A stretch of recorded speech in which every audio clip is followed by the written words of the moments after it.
Welcome to Hasina's kitchen. ఈరోజు మీకు ఎంతో టేస్టీ అయినటువంటి ఫిష్ పికిల్ ఎలా పెట్టాలో చూపిస్తానండి. దానికి కావాల్సిన పదార్థాలు బోన్లెస్ ఫిష్ అనమాట. అది వంజరమైనా కావచ్చు, కొరమైన ఏదైనా పర్వాలేదండి. దాంట్లో ముళ్ళు లేకుండా బోన్లెస్గా తీసుకోవాలన్నమాట. ఇలా చక్కగా ముక్కలు తీసుకోవాలి. నేను పైలట్ ఫిష్ తీసుకున్నాను దీనికోసం. చింతపండు నానబెట్టి పక్కన పెట్టుకోవాలి. ఆవాలు, మెంతులు, యాలుక్కాయలు, మిరియాలు, జీలకర్ర, చెక్క, లవంగాలు, ధనియాలు ఇవన్నీ కూడా నేను కొలతలన్నీ డిస్క్రిప్షన్ బాక్స్లో ఇస్తాను. దీంతో పాటు అల్లం వెల్లుల్లి పేస్ట్ మనం రెడీమేడ్గానే వేసుకోవచ్చని, ఇంట్లో తయారు చేసుకున్నదైనా వేసుకోవచ్చు అనమాట. దానికి ఏం ప్రాబ్లం లేదు. కొత్తిమీరని, కరేపాకుని శుభ్రంగా కడిగి ఆరబెట్టి తీసుకోవాలండి. ఒక్క చుక్క కూడా నీళ్ళు అనేది ఉండకూడదు అనమాట. ఫ్యాన్ గాలికి ఆరబెడితే సరిపోతుంది. ఇంకా మిగిలినవి ఏంటంటే ఉప్పు, కారం, పసుపు ఇవి కూడా కొలతల ప్రకారమే తీసుకోవాలండి. ఎక్కువ తక్కువ అయినట్లయితే టేస్ట్లో మార్పు వస్తుంది, నిల్వ ఉండదు అనమాట. చేపల్లో ఒక చుక్క కూడా నీళ్లు లేకుండా చూసి ఇంకా మనం అన్ని వేసుకోవాలి. దీంట్లో అల్లం వెల్లుల్లి పేస్ట్ ఒక 2 టేబుల్ స్పూన్లు అల్లం వెల్లుల్లి పేస్ట్ వేసుకోవాలి.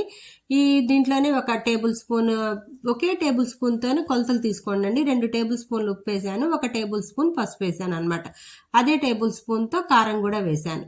ఇవన్నిటిని చక్కగా ముక్కకు పట్టించాలి. ముక్కకు పడితే ఏమవుతుంది అంటే బాగా దాని లోపల అన్నిటికీ అట్లా చక్కగా ఇలా కలపడం వల్ల మసాలాలన్నీ దానికి బాగా పడతాయి అన్నమాట. ఇలా చక్కగా పట్టిన తర్వాత దాన్ని కొంచెం సేపు అలా మ్యారినేషన్ కోసం పక్కన పెట్టాను. కొంచెం సేపు పెట్టిన తర్వాత వేడి వేడి నూనె బాగా మసాలా కాగనిచ్చిన తర్వాతే నూనెలో వేయాలండి ఈ ముక్కల్ని. లేకపోతే ఏంటంటే మనకు అసలు ఎక్కడ తడి తగలకుండా ఉండేటట్టు చూసుకోవాలన్నమాట. ఇక్కడ నుంచి ఇంకా చేపల తడి ఉంటుంది కదా, అంతా వాళ్ళ కొంచెం బాగా వేడెక్కిన తర్వాత స్లో ఫ్లేమ్లో పెట్టి చక్కగా ఇలా రెడ్డిష్ కలర్ వచ్చేంత వరకు వేపుకోవాలి.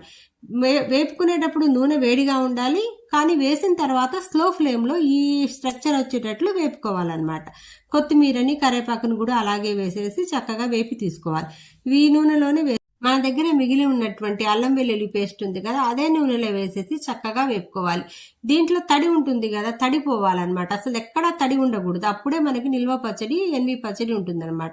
చింతపండుని జ్యూస్ చేసి 1 కప్పు తీసుకున్నాం కదా, దీంట్లో కూడా వాటర్ ఉంటుంది కదా, వాటర్ అంతా వెళ్ళిపోవాలన్నమాట. ఆ వేడి వేడి నూనెలోనే వేసి నూనె పైకి వచ్చేంత వరకు దీన్ని బాగా ఉడకబెట్టాలి. ఉడకబెట్టిన తర్వాత కచ్చాపచ్చాగా దంచుకున్నటువంటి వెల్లుల్లి రెబ్బల్ని కూడా వేయాలి. దీంట్లో వేసి దాన్ని కూడా చక్కగా వేపుకోవాలి. మామూలుగా అట్లా ఫుల్ వేయకూడదండి. మనం కచ్చాపచ్చాగా దంచి వేస్తే దీని టేస్ట్ అమోఘంగా ఉంటుందన్నమాట. అందుకోసం దీన్ని కచ్చాపచ్చాగా వేసి చక్కగా నూనె పైకి వచ్చేంత వరకు దీన్ని ఇట్లా చేసామన్నమాట. దాంట్లో మళ్ళీ సాల్ట్ వేసుకోవాలి. మన దగ్గర మిగిలిన ఉన్న సాల్ట్ ఇప్పుడు వేసుకోవాలి. ఇందాక 2 టేబుల్ స్పూన్లు వేసాం కదా, ఇప్పుడు 1 టేబుల్ స్పూన్ పసుపు కూడా వేసాను. దాంట్లోనే కారం, మిగిలిన ఉన్నటువంటి కారం వేసుకోవాలి. అంటే ఇందాక కొంచెం చేపలో మ్యారినేషన్కి ఉపయోగించాం కదా, మిగిలినవన్నీ ఇప్పుడు దీంట్లో వేసుకోవాలన్నమాట. వీటిలో వేసుకొని చక్కగా ఇందాక మనం ఆవాలు, జీలకర్ర అవన్నీ పెట్టాం కదా, దాన్ని అన్నిటిని వేపుకొని పౌడర్ చేసి పెట్టుకొని ఆ పౌడర్ని వేయాలన్నమాట. ఆవాలు, మెంతులు ఒక పౌడర్ చేయాలండి. వేపిన తర్వాత ఈ చెక్క, లవంగా పౌడర్ని సపరేట్గా చేసుకోవాలన్నమాట. దేనికి అది వేసుకోవాలి. మొత్తం కలిపి వేస్తే చేదు ఎక్కువ వస్తుంది. అందుకని ఆవాలు, జీలకర్రని ముందుగా వేపుకొని పౌడర్ చేసుకోవాలన్నమాట. తర్వాత ఈ ముక్కలన్నిటిని వీటిలో వేసి చక్కగా కలిపి పెట్టుకోవాలి.